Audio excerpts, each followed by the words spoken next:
नहमदुहु व नुसल्ली अला रसूल करीम अम्मा बाद।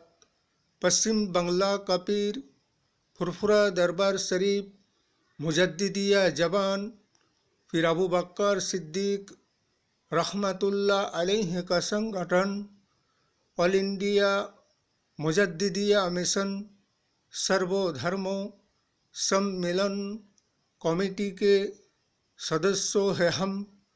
मोहम्मद आसिफ इसके अलावा सर्वो भारतीय जातीय कांग्रेस का भी सदस्यों हैं हम। हिंदू मुस्लिम सिख ईसाई जैन ख्रिस्टन आदिवासी दलित हम सब हैं भाई भाई। मजहब नहीं सिखाता आपस में बैर रखना। हिंद है हम ये वतन है हमारा। इसे कहते हैं अंधेरी नगरी चौपट राजा। जैसा है राजा वैसा है प्रजा और वैसा ही है आइन कानून व्यवस्था। इसीलिए कि जैसे कि संसद भवन की बात है, दुश्मन अपने घर में घुस जाते हैं लेकिन आइन कानून व्यवस्थाओं को और मौजूदा शासक दल को इस बात का कुछ पता ही नहीं रहता है जो कि दुश्मन अपने घर में घुसकर उन्हें डराने धमकाने लगता है। तो फिर कैसा आइन कानून व्यवस्था है और कैसा ये सरकार है। ये बीजेपी के शासनकाल में ऐसा भी होता है। इसलिए ये कोई षड्यंत्रों और साजिश रचाया गया है।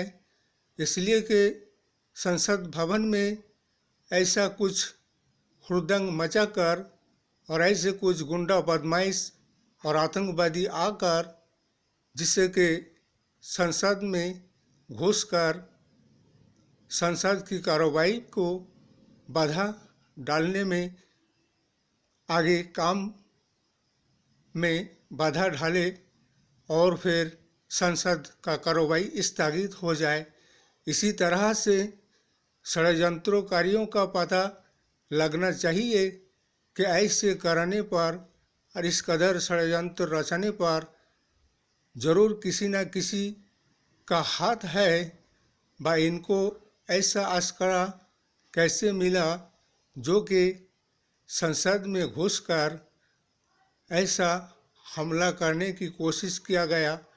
इसीलिए अगर आंदोलन की बात है, किसी की कोई बात की बात रखने की बात है, इसलिए कि वो तो संसद के बाहर धरना पे बैठ सकते हैं, आंदोलन कर सकते हैं, लेकिन पार्लियामेंट में घुसकर इस तरह से संसद के सत्र चलने के समय पे अगर कोई ऐसा शख्स आकर संसद में घुसकर संसद की कार्रवाई पर बाधा डालने लगे, ये तो सरासर आतंकवादी और गुंडा बदमाशों का काम है। इसलिए ऐसे शख्सों के खिलाफ आईनी कानूनी कार्रवाई भी होना चाहिए और ऐसे शख्सों को सख्ती व सजा भी मिलना चाहिए। इसलिए कि ये तो बीजेपी शासनकाल में ऐसा होता ही रहता है और होता है। अब आइन कानून निरापत्ता व्यवस्था का क्या व्यवस्था और सिद्धांत लेता है ये तो बीजेपी सरकार के हाथ में है। अगर ये कोई विरोधी पक्ष के शासनकाल में होता तो ना जाने अब तक क्या हो जाता। इसीलिए हमारे सारे विरोधी दल संगठन इंटरनेशनल इंडिया 26 दल संगठन और हमारे सोनिया जी, राहुल जी, प्रियंका जी से यही कहना कि आने वाले 2024 के लिए ताल से ताल मिलाकर तैयार होना है और तैयार होना इसलिए कि अब इलेक्शन और निर्वाचन ईवीएम से नहीं बल्कि बैलेट पेपर ठप्पा से होगा। इसी बात का प्रस्ताव सुप्रीम कोर्ट के मजिस्ट्रेट के सामने भी रखना है, चुनाव आयोग के सामने भी रखना है और सारे विरोधी दल संगठनों को चाहिए कि ईवीएम का बाइकाट करे और आने वाले समय में चाहे विधानसभा हो या लोकसभा हो या पंचायत हो या पौरसभा हो, किसी भी इलेक्शन में ईवीएम का वोट अब नहीं चलेगा।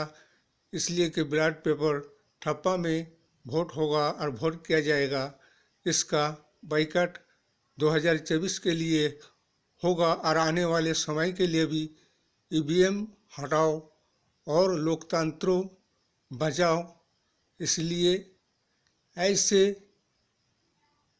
संगठन और दल राजनीतिक जो कि देश और आइन और कानून और समाज का, जो कि आइन कानून व्यवस्था में निरापत्ता और हिफाजत का दायित्व पूरा नहीं निभा सकता हो, तो फिर जनगण इन बातों का फैसला करेगा और आने वाले समय में एक परिवर्तन बदलाव को लाइए और इंटरनेशनल इंडिया 26 दल संगठन कांग्रेस की सरकार 2024 में बनाइए और संविधान, आइन, कानून, देश और राष्ट्र को बचाइए।